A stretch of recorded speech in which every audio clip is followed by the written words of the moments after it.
तकलीफ का कारण है, मगर फिर भी जो है जो बातें क्लियर होंगी और मुझे पूरी उम्मीद है कि भाजपा के दांव उन पर उल्टा पड़ेगा। मुझे ये भी बताया दिल्ली में आज किसी ने कि जिस दिन ये हुआ कल, तो मध्य प्रदेश से जुड़े भाजपा के एक सीनियर लीडर ने, जिसे बड़ी जिम्मेदारी संगठन में दी गई है, उन्होंने एक दो लोगों को फोन करके कहा कि आज हम बड़ा धमाका करने वाले हैं, और शाम को हो गया दोपहर पे। वो मैंने कहा एक दो दिन पहले से भी किसी एक आध अखबार में निकला था, एक आध किसी और में निकला था, तो ये चीज जो है थी, लेकिन हमें कुछ नहीं, हमें क्या करे, और कुछ है तो और करे, लेकिन हाथ कानून को आरसी क्या पढ़े लिखे को फारसी क्या, आइए हमारा जांच कर लीजिए। हम तो कह रहे हैं कि नेशनल मीडिया का ये एक छोटा ग्रुप जो है, ये जो स्कैम वर्सेस स्कैम है, हमारे स्कैम की तो कम से कम जांच कर ले। मैं open for any kind of media trial, media inquiry based trial of course. हाँ, मोदी जी के जो ऑर्गन है उस पर भरोसा नहीं है, क्योंकि जिस तरीके से पहले वो कहते थे कि उनके लोग कह रहे हैं सीबीआई से जांच करवाइए करके, तो अचानक जो भाजपा का सीबीआई प्रेम जागृत हुआ है। पहले वो कहते थे कांग्रेस ब्यूरो ऑफ इन्वेस्टिगेशन है, तो अब उनके लिए जो है ऐसा लगता है कि भगवान के बाद वो केवल अब सीबीआई का ही नाम ले रहे हैं, आजकल आरएसएस का नाम भी नहीं ले रहे। तो उसके लिए तो हम नहीं, लेकिन और किसी तरीके की जांच के लिए मैं पूरे बस नहीं हूँ। तो कल जो मैंने अपनी पार्टी लीडरशिप से कह दिया भाई किसी तरीके की जांच आप कंडक्ट करवा लीजिए, और मैं बिल्कुल ओपन हूँ। तो पार्टी लीडरशिप को फोन आया कोई, राहुल गांधी, अहमद पटेल, किसी का? मैंने खुद अपने आगे बढ़ के किया? मैंने खुद बात रखी, तो मुझे तकलीफ है जिस समय पार्टी एक नेशनल कॉज के लिए फाइट कर रही है, मेरी वजह से एक थोड़ा सा एक एवरेशन सिचुएशन में पैदा हुआ, तो मैंने अपनी बात कही। मैंने कहा आप देख लीजिए ये है, और मैंने कंसर्न आदमी से भी पूछ लिया है, वो इनकार कर रहा है, और फिर भी उसके बावजूद भी मैं जांच करवा रहा हूँ, और मैं इसी तरीके से जांच कर लूँगा। और भी कुछ जो आवश्यक कदम होगा, चीज़ों को, स्थितियों को और गहराई तक जाने के बाद हम और कदम भी उठाएंगे। कोई रिपोर्ट पर थोड़ी मांगी उन्होंने आपसे, कोई ऐसी रिपोर्ट भेजी है? नहीं, कुछ ऐसी कोई बात नहीं, क्योंकि मैंने खुद इनिशिएट किया। आपने पहल की? हाँ, मैंने पहल की, क्योंकि ये मेरी ड्यूटी थी। आपकी पहल में जब मीडिया इतना बड़ा इसको तवज्जो दे रहा है, क्योंकि रूलिंग पार्टी इस समय बहुत डिफेंसिव है, उन पर पूरा विपक्ष जो है प्रश्न उठा रहा है, और उनके बड़े बड़े नेता फंसे हुए दिखाई दे रहे हैं, तो ऐसे समय में जो है हमारे ऊपर कोई बात आई है, तो हमने कहा हम अपनी बात स्पष्ट कर दें। कल एक और पहल की आपने कि आमतौर पर जब कोई कंट्रोवर्सी होती है, आरोप लगते हैं, और खास तौर पे इस तरह के आरोप लगते हैं, तो नेता मीडिया से बचता है, लेकिन आपने खुद आगे बढ़ के इनिशिएटिव लिया, प्रेस कॉन्फ्रेंस बुलाई। नहीं, तो इतना नैतिक साहस कैसे? देखिए, इसमें कोई ऐसी बात ही नहीं है, हमारा कोई मतलब ही नहीं है। हमने जब उसमें बुनियादी बात ही ये है कि हमने प्राइवेट आदमी को इलिमिनेट कर दिया, जो प्राइवेट प्लेयर थे, जिनके साथ कोई संदेह कर सकता है कि आपने कुछ गड़बड़ तो नहीं कर दी है। जब हमने उनको इलिमिनेट किया है, तो उनको इलिमिनेट करने का, उनको बाहर करने का तो कोई मुझे पैसा देगा नहीं, और उसका सौदा तो कोई मेरे सेक्रेटरी से करेगा नहीं। तो नेचुरली सौदा तो इस बात का होगा कि हमको अंदर लाया जाए। हम किसी को अंदर लाए नहीं है, हमने पब्लिक सेक्टर को दे दिया है, हमारे ऊपर हमला हो रहा है उस बात को लेकर के। सत्यता तो ये है कि जिन लोगों के हाथ में यहाँ का लीकर का ट्रेड था, उनमें से एक वो कंपनी भी थी जिस कंपनी के सर्वा के फार्म हाउस में गोलियां चली थी, आपस में गोलियां चली थी। तो हमने बहुत विचार करके एक नई अपनी लीकर पॉलिसी बनाई, जो हमारे यहाँ के प्रोडक्ट को खपाने का काम करेगी। हमने अपने एवरी हॉर्टिकल्चर प्रोड्यूस के साथ जोड़ करके हमने अपने ही पब्लिक अंडरटेकिंग्स को एक काम सौंपा। बल्कि मैं पहले ये सोच रहा था कि दिल्ली की तरीके से एक अलग कॉर्पोरेशन हम बना करके इस काम को करें, लेकिन फिर उतना समय नहीं रह गया था, तो मैंने फिर मंडी परिषद को और उनको देने का फैसला किया इस बात। ये तो उत्तराखंड में बच्चा बच्चा जानता है, लोग देश में जानते हैं कि आप इंटीग्रिटी को लेके किसी के मन में कोई संदेह नहीं है। लेकिन जो सीडी जिस तरह से आपका मन क्या कहता है कि ऑफिसर ने जाने अनजाने में कोई ऐसी बात कर दी अपने लेवल पे? देखिए, मैंने ऑफिसर्स को बुलाया और ये बात जब शुरू में भी एक बार चर्चा में एक दो संदर्भ में आई थी, मैंने कहा ना कि साल भर पहले की बात है या 9 महीने पहले, 9-10 महीने पहले की बात है। तो मैंने तब भी इन लोगों को बुलाया था, तभी ऐसी कोई बात नहीं थी, उन्होंने का इनकार किया। आज जब ये घटना घटी तो मैंने करीब 3 बजे के करीब उनके विभाग की समीक्षा करनी थी, माइनॉरिटी से ताल्लुक विभाग की। मैंने उनको 5 मिनट अलग बुला करके पूछा, मैंने कहा सच्ची बताओ क्या है?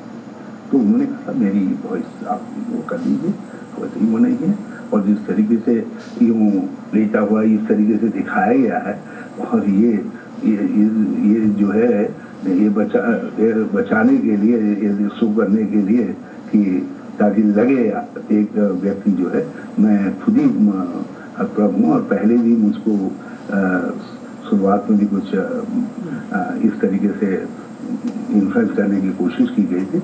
यहाँ देखिए आजकल इस तरीके की एक आम डॉक्ट्रिन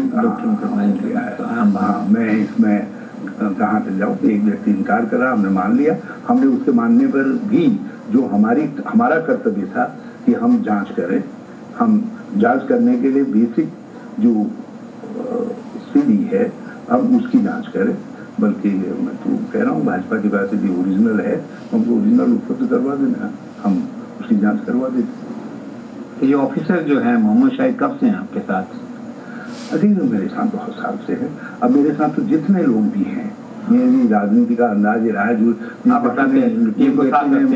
व्यक्ति ने मेरे साथ जो है NSY के दिनों से शुरू किया था, यूथ कांग्रेस के दिनों से शुरू किया था, वो आज भी मेरे साथ है। उनमें से बहुत सारे लोग तो ऐसे हैं कि जिनको मैंने एक चौमनी का भी कुछ नहीं करवाया, बेचारे फिर भी मेरे साथ खड़े हैं, लगे हैं मोहब्बत में जो है। तो ये भी मेरे साथ आए थे, इन्होंने रुचि प्रकट की थी जो है। जब आप दिल्ली में मिनिस्टर थे तो आपके साथ दिल्ली में थे, और मुझे भी ये था कि मैं हरिद्वार से सांसद था, तो मुझे लगा कि कोई माइनॉरिटी की व्यक्ति को मैं बनाऊं तो मुझे मदद होगी, अपनी समझ होती है।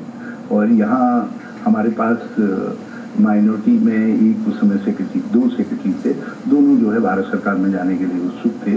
एक अपने पैरिस कैडर में जाना चाह रहे थे और दूसरा जो है भारत सरकार में जाना चाह रहे थे। तो हमने ये सोचा कि इनको हम ले आए तो हमारे भाई माइनॉरिटी का सेक्रेटरी होगा, जैसा कि एक कांग्रेस का कल्चर रहा है कि सभी तरीके के वर्ग समाज के लोग स्ट्रेटेजिक पोस्टिंग उस हिसाब से। एनीवे, तो हमने उसमें जो है इनसे कहा भाई आना चाहोगे? तो उन्होंने कहा साहब हमने तो आपके साथ काम किया, हमें अच्छा लगेगा। और आकर के कोई ऐसा नहीं है कि हमने बहुत तुरंत का विभाग दे दी हो उनको, माइनॉरिटी है, एक्साइज कर दिया है, एक्साइज है। एक्साइज में जब हमारे जिनके पास पहले था एक्साइज वो गए, तो उसके बाद मुझे कोई वो नहीं सूझा, ये उन्हीं के जितनी थे उस समय, तो मैंने उन्हीं को सौंप दिया। Since he was dealing with this subject, वो जानकारी में थी उनकी, तो मैंने कहा यार तुम ही देख लो। गुड फेथ में आपने कहा, बाकी दूरी रखना चाहिए, सीएम के विभाग रहने नहीं चाहिए इस तरह के लोगों में। हाँ, नहीं रहना चाहिए। और आपका ऐसा कोई प्रेम भी नहीं है excise, you are not man of excise. Excise में आप तो रूरल डेवलपमेंट के आदमी हैं। इस समय मेरी रुचि थी जगदीशन गांधी, मैं सच बताऊं, क्योंकि मैं एक पॉलिसी चेंज फंडामेंटल चेंज लाना, सिंडिकेट तोड़ना चाहते थे। तो मेरी कोशिश ये है कि मैं अपने एग्रीकल्चर और हॉर्टिकल्चर प्रोड्यूस के साथ यहाँ की एक्साइज पॉलिसी को जोड़ सकूँ। मैंने मंडी के लिए भी ये ज़रूरी कर रखा है कि वो एक आध वाइनरी गढ़वाल में, एक आध कुमाऊं के अंदर लगाएंगे और 70% जो फ्रूट वहाँ का है उसको प्रोसेस करेंगे। तो हमारा मकसद ये है कि वहाँ के जो हॉर्टिकल्चर प्रोड्यूस है, जो मार्केट नहीं पकड़ पा रहा, उसको मार्केट मिले और पहाड़ों की हमारी जो इकोनॉमी है या राज्य की इकोनॉमी है वो सर्वाइव करे। मैंने तो ये तक चेंज किया है, जो कच्ची शराब है, कच्ची शराब में भी 5 to 10% जो है फ्रूट डाला जाएगा, उससे 2 मंडियाँ आइडेंटिफाई करेंगे, टनकपुर की और कर्णप्रयाग की जो है। तो एक सोच सी मेरे दिमाग में जब मैं आया था उसी समय से थी, और मैंने अपनी इस सोच को छिपाया भी नहीं था। जब मेरा पहला भाषण हुआ था विधानसभा में, ये 9 मार्च के करीब जो है, तो मैंने उसमें भी साफ तौर पर कहा था कि मैं किस लाइन पर आगे बिल्ड करने जा रहा हूँ। तो ये जिस अवसर के कारण ये कंट्रोवर्सी आई, अपने जीवन में ऐसा पहले कभी हुआ नहीं। वैसे उनकी रेपुटेशन किस तरह का, आपको कैसा लगता है उनके काम काज के बारे में? देखिए, मुझे अभी तक कभी कोई शिकायत नहीं आई। वो मेरे साथ लेबर में थे, एग्रीकल्चर में थे, फूड प्रोसेसिंग में थे, फिर इसमें थे वाटर रिसोर्सेज के अंदर, बल्कि एक आध बार जरूर वो जो है गुजरात के लिए कुछ एक्स्ट्रा होता अपने घर में रखने का, अदरवाइज।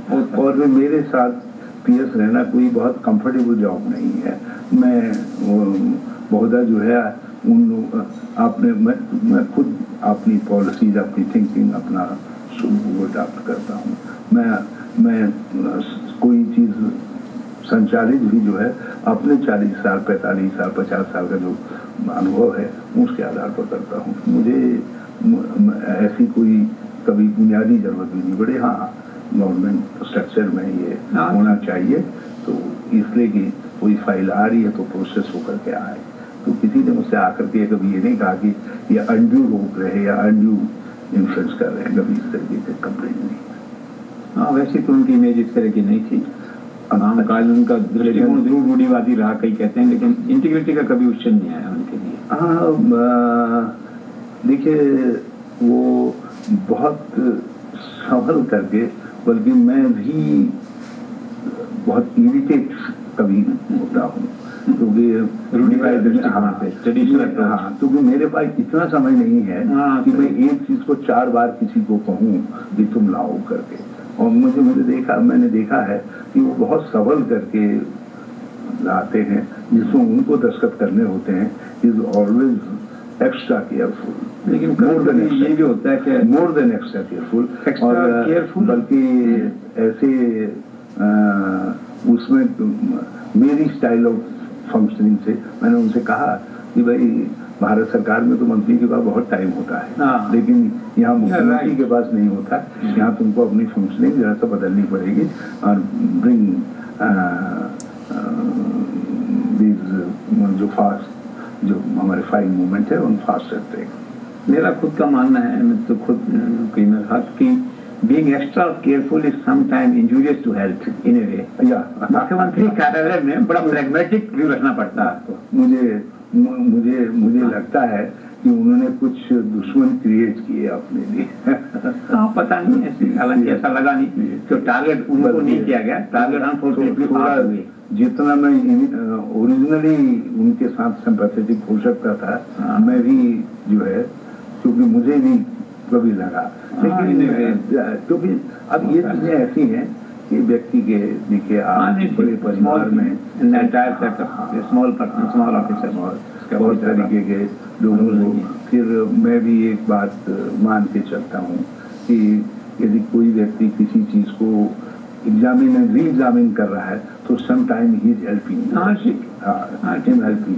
क्योंकि हमारे लिए सब फाइलों को देखना रखना, तो आपके नीचे 2-4 ऐसे लोग हैं, तो श्योर की जो चीज आ रही है, वैसे भी कहते हैं मुख्यमंत्री कार्यालय शंकर जी की बारात होता है, सब चलते हैं साथ साथ उसमें, वो बैठा आ रही है।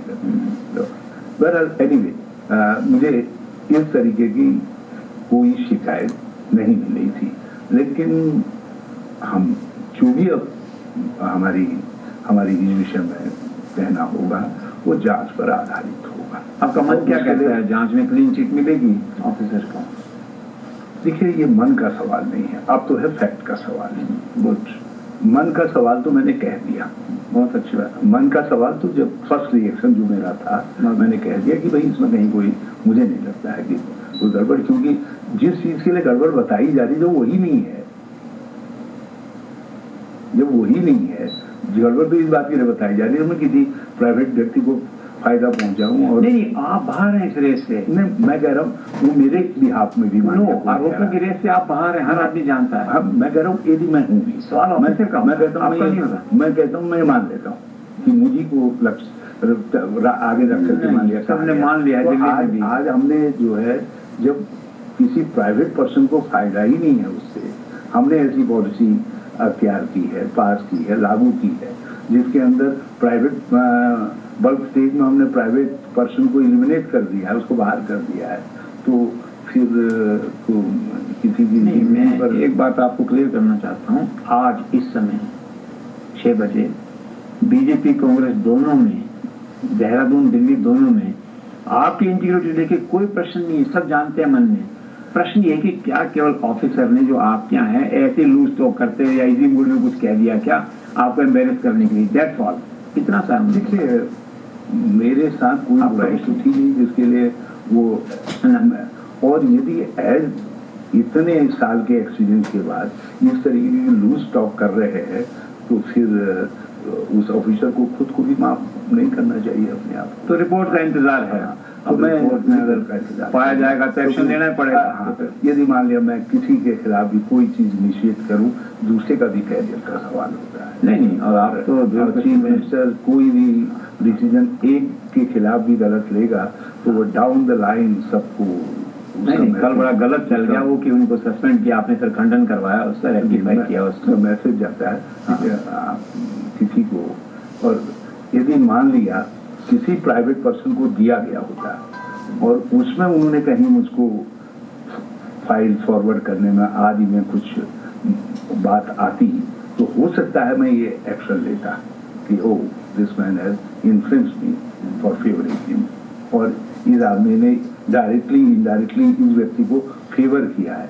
जब कहीं आगे नहीं है तो फिर मेरा मानना ये है कि आपके ऑथराइजेशन बिना ऑफिसर ऐसा कर नहीं सकता। आप इस फील्ड में है नहीं, आप इस धंधे में है नहीं, सब जानते हैं। गलतियां सबसे हो सकती, वो अलग इश्यू है। गलतियां मुझसे भी हो सकती हैं, एरर ऑफ जजमेंट हो सकता है, और मुझ जैसे लोग जो जरा सा जिद्दी तबियत की भी होती है कि जो मन में है जिसको एक बार तय कर दिया तो उसको लगाना है, करना है, तो उसके लिए कभी कभी हम एक्स्ट्रा एफर्ट्स भी करते हैं, कुछ कभी कभी हम लीग से बाहर भी निकलते हैं। तो मुझ जैसे लोग हमेशा उस कंट्रोवर्सीज को इनवाइट नहीं कर लेते हैं। मगर इस सब के बावजूद भी इस मामले में मैं कह सकता हूँ कि भाजपा के मेरे दोस्तों को निराशा होगी। हाँ, मुझे लगता है कि वो गलत जगह, और मुझे दुख है कि निर्मला सीतारमन एक बड़ी सीजन पर्सन है, उल्टा बयान दे दिया उनको ब्रेकिंग गलत, उनको इस्तेमाल किया गया और कुछ जल्दबाजी में मुझे लगता है कि इनको इतने बेजार थे बीजेपी के लोग कि कुछ कहीं से मिल जाए तो किसी ने उनको अपना कोई बासी या गलत सलत माल जो है पेश कर दिया। नहीं, मुझे आज आपके एक सीनियर ऑफिसर ने बड़ी इंटरेस्टिंग बात बताई कि आपके व्यक्तित्व की खास बात क्या है कि इन पे भरोसा करते हैं और लंबे समय तक उसको साथ रखते हैं, और ब्यूरोक्रेसी में बिना सुनाई का मौका दिए एक्स पार्टी एक्शन कभी नहीं लेते। इसीलिए सारी ब्यूरोक्रेसी यहाँ पे आपको एक तरह से यूँ कहिए कि आपकी लीडरशिप में आस्था रखती है और खुश है। अभी आपने वो जो हुआ था केदारनाथ का इशू, आपने किस तरह का ध्यान दिया? देखिए मेरे लिए उस समय एक सीधी सी बात ही हो सकती थी, मैं कह सकता था कि मैं एक सर्वोच्च इंक्वायरी करूंगा, हाई लेवल जो इंक्वायरी चाहते हो, मुझे मैं उस समय मुख्यमंत्री नहीं था, मगर सिस्टम था ना, किसी सिस्टम ने काम किया था, व्यक्ति ने काम नहीं किया था। और उस समय कोई और व्यक्ति हो सकता है, आज कोई और हो सकता है, कल कोई और हो सकता है। तो लेकिन ऐसी आपदाएं भी, ऐसी स्थितियां भी एक बार आई है, ये कभी गारंटी नहीं है कि फिर ऐसी चुनौतियां नहीं आएंगी। तो चुनौती में काम करने वालों की हमेशा जरूरत रहेगी। तो मुझे न केवल जिन्होंने चुनौती में काम किया है उनकी पीठ को ठोकना है, बल्कि मुझे आगे आने वाले समय को भी भरोसा देना है कि जो कोई चुनौती को अपने ऊपर लेगा, यदि उसके साथ जो है जो प्रदेश का मुखिया होगा, भविष्य में भी जो होगा वो खड़ा रहेगा। तो ये चीज़ें जो है समय बनाती है, इतिहास बनाती है। तो मैं समझता हूँ केदारनाथ की आपदा के मामले में भी मुझसे निर्णय लेने में कोई चूक नहीं। और मैंने जिस आदमी का चयन किया उनका पूरा कैरियर भी दाग कैरियर है। मैं मानता हूँ यदि कुछ गलत होगा उसमें तो वो अपने कैरियर को इतने साल के दाव में नहीं लगाएंगे।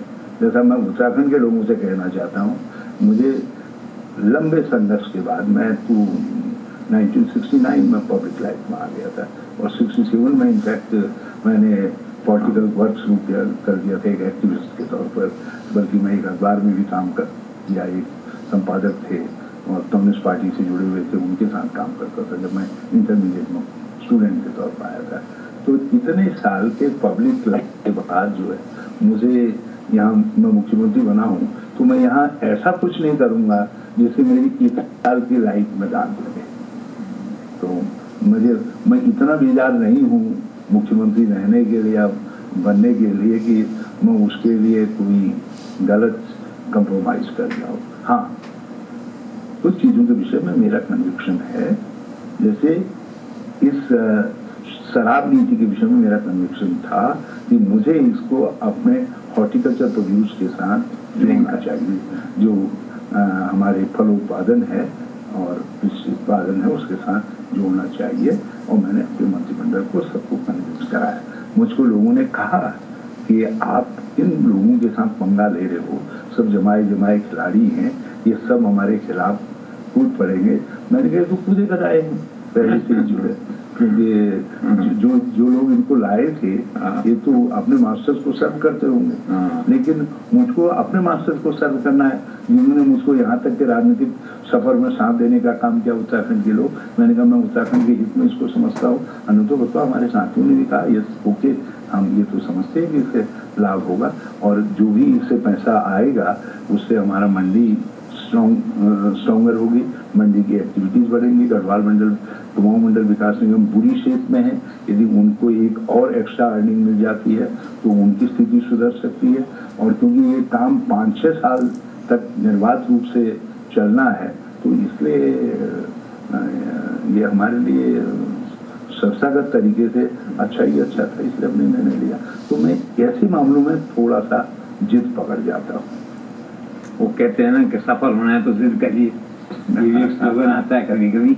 ये एक्साइज पॉलिसी का मुद्दा क्या चल पड़ा? ये कुछ समय पहले इलेक्शन कमीशन में भी एक गई थी शिकायत, आपको ध्यान होगा पहले चुनाव के समय के इसका। जी, असल में हमने प्रारंभ से ये निश्चय कर लिया था, बल्कि मुझसे कहा गया कि नहीं साहब इस समय आप जो है वो आ रहे हैं नजदीक अवसर, उसका ये नहीं किया जा सकता है और मंत्रिमंडल दूर था। तो मैंने कहा लाओ मैं विचलन से ही कर देता हूँ। तो मैं चेंज करने के लिए पहले से ही वो था, तो उन्होंने कहा पंचायत के चुनावों को इन्फ्लुएंस करने के लिए किया जा रहा है, तो हमने फिर उसको मूव को सेल्फ कर दिया।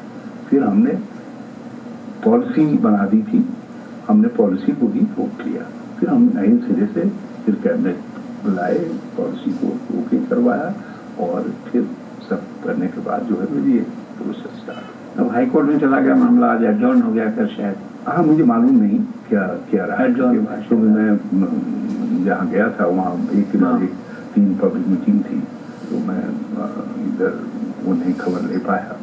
लेकिन एनी हाउ जो हाई कोर्ट का निर्णय होगा वो तो हमको मान्य होगा, मगर ये फैसला हमने राज्य के दीर्घकालिक हित में लिया। इसके बिना उत्तराखंड के हॉर्टिकल्चर सेक्टर को उठाना करीब असंभव काम है और हॉर्टिकल्चर को उत्तराखंड के अंदर सुधारे बिना आप पलायन को नहीं रोक सकते हैं। आप जो है जो डिस्पैरिटीज राज्य के बीच में पैदा हो गई है कि एक हिस्से के अंदर तो करीब 2 लाख रुपया पर कैपिटा इनकम हो और दूसरे हिस्से में जो जिले हैं, कुछ जिले हैं उनमें 67,000 पर कैपिटा इनकम हो। जीडीपी में